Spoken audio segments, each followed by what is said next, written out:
నమస్కారం. మన దేశంలో చాలామంది చదువుకున్నవాళ్ళు ఉన్నారు. టెక్నాలజీలో ముందున్నారు. కానీ ఒక విషయం మాత్రం తరచూ మరిచిపోతారు. అదే సివిక్ సెన్స్. సివిక్ సెన్స్ అంటే ఏమిటి? ఇది మనందరికీ ఎందుకు అవసరం? ఈరోజు మనం దీన్ని వివరంగా తెలుసుకుందాం. సివిక్ సెన్స్ అనేది మనం సమాజంలో ఎలా ప్రవర్తించాలో చెప్పే ఒక పద్ధతి. శుభ్రత, క్రమశిక్షణ, ఇతరులకు గౌరవం, ప్రజావనరులను కాపాడుకోవడం, ఇవి అన్నీ కలిపే సివిక్ సెన్స్. ఇది చట్టం కాదని అనుకునేవాళ్లున్నారు, కానీ వాస్తవానికి ఇది సమాజం నడిచే పద్ధతి. మీరు విదేశాలకు వెళ్తే ప్రతి ఒక్కరూ రూల్స్ పాటిస్తారు. చెత్తని ఎక్కడ పడితే అక్కడ వేయరు. క్యూలో క్రమంగా నిలబడతారు. ట్రాఫిక్ లైట్స్ పాటిస్తారు. ఇవి చూసి మనము గర్వపడతాం. కానీ మన దేశంలో మాత్రం మర్చిపోతాం. సివిక్ సెన్స్ లేకపోతే నగరాలు మురికిగా మారతాయి, రోడ్లపై ప్రమాదాలు పెరుగుతాయి, సమాజంలో గౌరవం తగ్గిపోతుంది. ఇప్పుడు మనం ఏమి చేయాలో చూద్దాం.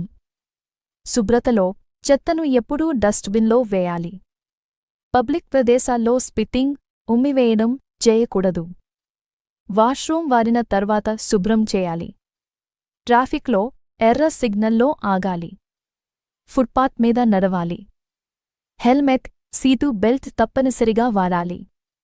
ప్రజా ప్రవర్తనలో క్యూను సహనంగా నిలబడాలి. పబ్లిక్ ప్రదేశాల్లో మెల్లిగా మాట్లాడాలి. వృద్ధులు, వికలాంగులు, మహిళలకు ప్రాధాన్యం ఇవ్వాలి. సమాజ పట్ల బాధ్యతలో నీటిని వృధా చేయరాదు. విద్యుత్ వృధా చేయరాదు. పబ్లిక్ ప్రాపర్టీ, బస్సులు, రైళ్లు, గోడలు పాడు చేయరాదు. ఇప్పుడు చేయకూడనివి చూద్దాం. శుభ్రతలో రోడ్లపై చెత్త వేయకూడదు. గోడలపై పోస్టర్లు, ఆన్పరాద్ బరకలు వేయకూడదు. ట్రాఫిక్లో సిగ్నల్ బ్రేక్ చేయకూడదు. ఓవర్ స్పీడ్ చేయకూడదు. ఫోన్ చూస్తూ డ్రైవ్ చేయకూడదు. ప్రజా ప్రవర్తనలో క్యూలను బ్రేక్ చేయకూడదు. పబ్లిక్లో బిగ్గరగా గొడవ పడకూడదు. మహిళలను ఇబ్బంది పెట్టకూడదు. సమాజ పట్ల బాధ్యతలో ప్రభుత్వ ఆస్తులను ధ్వంసం చేయకూడదు. చెట్లను నరికి వేయకూడదు. రోడ్లపై జంతువులను వదిలేయకూడదు.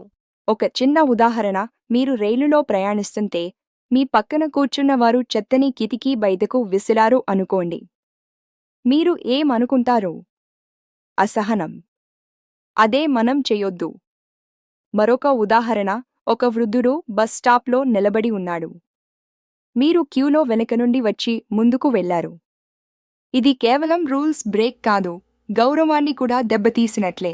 సివిక్ సెన్స్ అనేది పుస్తకాలలో ఉండే విషయం కాదు. ఇది మన రోజువారీ జీవితం. ప్రతి ఒక్కరూ పాటిస్తే మన నగరాలు శుభ్రంగా ఉంటాయి, మన సమాజం గౌరవప్రదంగా మారుతుంది. కాబట్టి మనమంతా ఒక మాట గుర్తుంచుకోవాలి. మంచి పౌరుడు అంటే కేవలం హక్కులు అడిగేవాడు కాదు, బాధ్యతలు నిర్వర్తించేవాడు కూడా. మీరు ఈ వీడియో నచ్చితే లైక్ చేయండి, స్నేహితులతో షేర్ చేయండి. ఇంకా ఇలాంటి వీడియోల కోసం సబ్స్క్రైబ్ చేయడం మర్చిపోవద్దు.